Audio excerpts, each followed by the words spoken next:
विश्व Kalyan mission trust द्वारा आयोजित श्रीमद् भागवत कथा की गुरुवार को बल्केश्वर स्थित महालक्ष्मी मंदिर से बल्केश्वर पार्क स्थित कथा स्थल तक विशाल मंगल कलश यात्रा निकाली गई। बलनों की मधुर स्वर लहरियां बिखेरते बैंड वादकों के साथ सुसज्जित बग्गी पर विराजमान पूज्य राष्ट्रीय संत चिन्मयानंद बापू के पावन सानिध्य में जब 3100 से अधिक माता बहनें मंगल कलश लेकर सड़क पर निकली तो ऐसा लगा मानो आस्था का सैलाब उमड़ पड़ा हो। पूरा बल्केश्वर क्षेत्र राधे राधे के जयकारों से गूंज उठा। मंगल कलश यात्रा में मुख्य यजमान सुगंधी परिवार की श्रीमती विनीता सुगंधी, गोविंद सुगंधी, अमित सुगंधी, हिमांशु सुगंधी और आशीष सुगंधी के साथ तीरथ कुशवाहा, कमलेश कुशवाहा, ममता सिंगल, आशा अग्रवाल, कुमकुम उपाध्याय, रजनी गोयल, नेहा गोयल, पार्षद पूजा बंसल आदि लोग मौजूद रहे।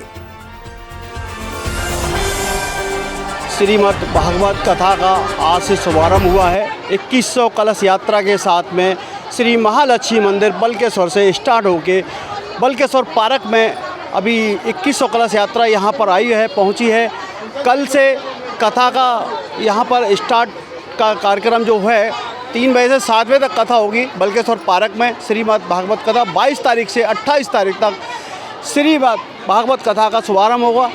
एंड बापू हैं चिन्मयानंद बापू जी, वो हमारे मुखार बिंदु से पूरी शहर की जनता को अपने मुखार बिंदु से सबको संबोधित करेंगे। Thank you. आपको मैं पिछले 12 साल से विश्व कल्याण मिशन से ट्रस्ट से जुड़ा हुआ हूँ, जो बापूजी का ट्रस्ट है उनसे मैं जुड़ा हुआ हूँ। बहुत अच्छा लगता है मुझे, 12 साल से कंटिन्यू मैं इनके बापू के साथ में जुड़ा हुआ हूँ और बहुत भव्य कार्यक्रम होने जा रहा है। सभी शहरवासियों से निवेदन है कि श्रीमद् भागवत कथा का आयोजन में आप आकर सम्मिलित होने की कृपा करें। Thank you. Shrimati Suman Goyal, Vishwa Kalyan mission trust द्वारा आयोजित आगरा इकाई द्वारा श्री परम पूज्य संत चिन्मयानंद बापू जी के मुखारविंद से बल्केश्वर धाम तीर्थ में बाबा बल्केश्वर नाथ के आशीर्वाद से और माँ जमुना जी के आशीर्वाद से जो भागवत 22 अगस्त से 28 अगस्त तक होने जा रही है, उसकी आज भव्य कलश यात्रा निकली। ऐसा मालूम पड़ रहा था कि जैसे गोपियां हैं सिर पर मंगल कलश उठाए हुए और एक जमुना मैया की तरह बहती जा रही हैं। कुछ पता नहीं, कोई गिनती नहीं कि कितने कलश हैं, कितनी महिलाएं हैं।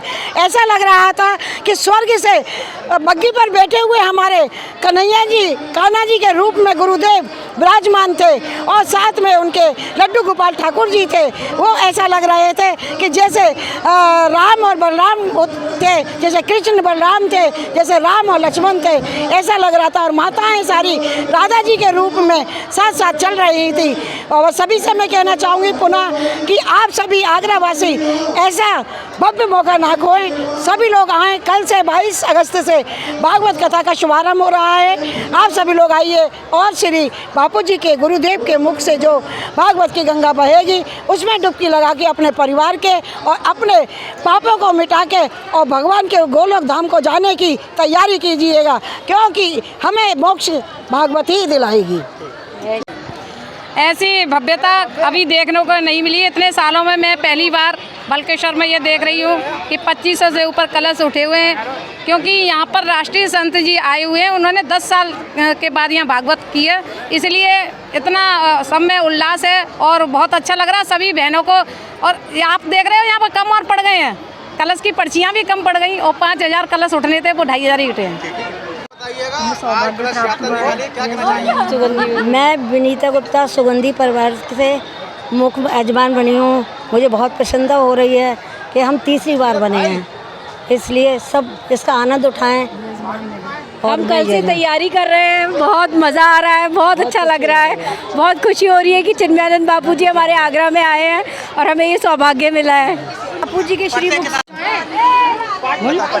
मैं आशा अग्रवाल, समाज सेवी। आज ये भागवत कथा बल्केश्वर पार्क में होने जा रही है। बापू संत श्री चिन्मयानंद बापू जी महाराज के मुखारबिंद से ये कथा शुरू हो रही है।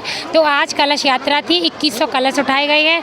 सभी बहनों ने बड़े अच्छे से सज के तैयार हो गए, बड़े हर्षोल्लास के साथ ये कलश उठाए हैं और कलश कथा स्थल पर आ चुके हैं।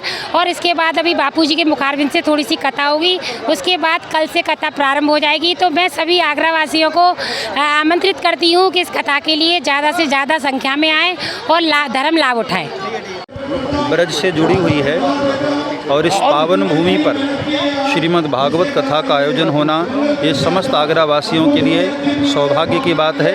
अभी अभी भगवान श्री कृष्ण का प्रागट्य हुआ है। जन्माष्टमी के उत्सव में पूरा देश इस वक्त डूबा हुआ है। ऐसे में भागवत कथा मिल जाना ये वास्तव में एक चमत्कार है। भगवान की हम पर बहुत बड़ी कृपा है।